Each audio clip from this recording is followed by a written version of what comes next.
So, my story is actually a story about another story. I really cannot see any of you down there. Oh my goodness. Okay, so I found myself working in an HR position in 2014, and it was really cool because we all had this weird connection where all of us were associated in some way to a local high school, Cypress Creek High School, if any of you heard of it. And we either graduated from there or had a child there or worked there or something along those lines. And my office mate, her name was Linda. She worked in accounting. I saw her every day for the 2 years that I worked there. She was actually in administration at one point, and I asked her one day, you know, do you miss working in that kind of environment as opposed to this where you don't really interact with people a whole lot? And she goes, you know, for the most part, you're just dealing with screaming parents, right? You know, there's something wrong going on with their children, like, oh, I know Johnny didn't hit little Susie, you know, like there's no possible way, and had to deal with those sort of things on a daily basis. So she didn't really, she's like, you know, there's actually one really good memory that I have, but that's pretty much it. And I was like, yeah, you know, like I could see that.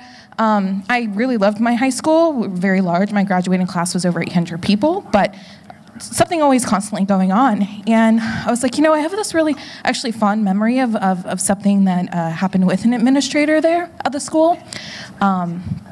A week before I was supposed to graduate, and I'm telling Linda this story, I get a frantic phone call from my mother saying, Maralyn Graham, I just got a call from your high school, and they're saying that you're not going to walk with your class because you missed too many days in one of your courses. I'm like, how is that possible? And so I call my dad, freaking out. He comes to pick me up. We go to the school. I'm in tears thinking that I'm not going to be able to graduate with my senior class. And he says, we're going to figure this out.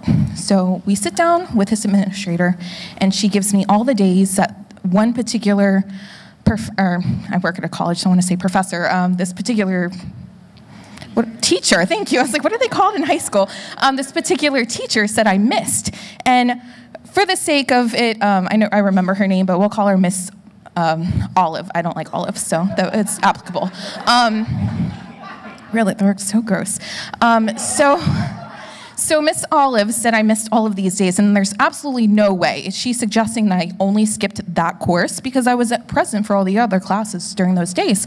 So any bandies in here will know that you spend a lot of your time at rehearsals and competitions and different things, yeah. And I came to the conclusion, like, oh, those were all days that I had something going on with band. That's why she is either not excused from her class or she's saying I'm only missing her course. So we spent the entire day with this woman, going through, calling my old band directors who were no longer at the school, different people that were at competitions, just to vouch for me to say, yeah, I saw her there that day 8 months ago, or whatever it was.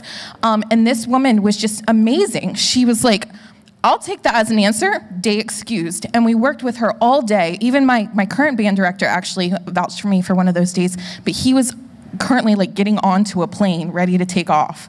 And he was like, yeah, she was there. I vouched for her. She would never do something like that. So anyways, end of the day, I'm probably still in tears from what I remember at least. And we got it situated to where I was good. Congratulations. You know, you did what you need to do. You'll be graduating with your class. And it was a fond memory that I was sharing because my dad had actually, so I was telling this story to Linda in 2014. My dad actually had passed away in 2013. So I was like, it was a really fond story for me because I spent the whole day with my dad, problem solving. We got everything fixed.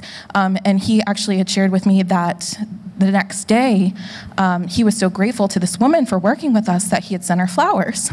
And so I'm there with Linda, and I'm kind of like teary-eyed telling this story, and she slowly stands up, and she comes over, and she gives me a big hug, and, you know, I'm thankful for that. And she pulls me away at arm's length, and she goes, your dad sent me flowers.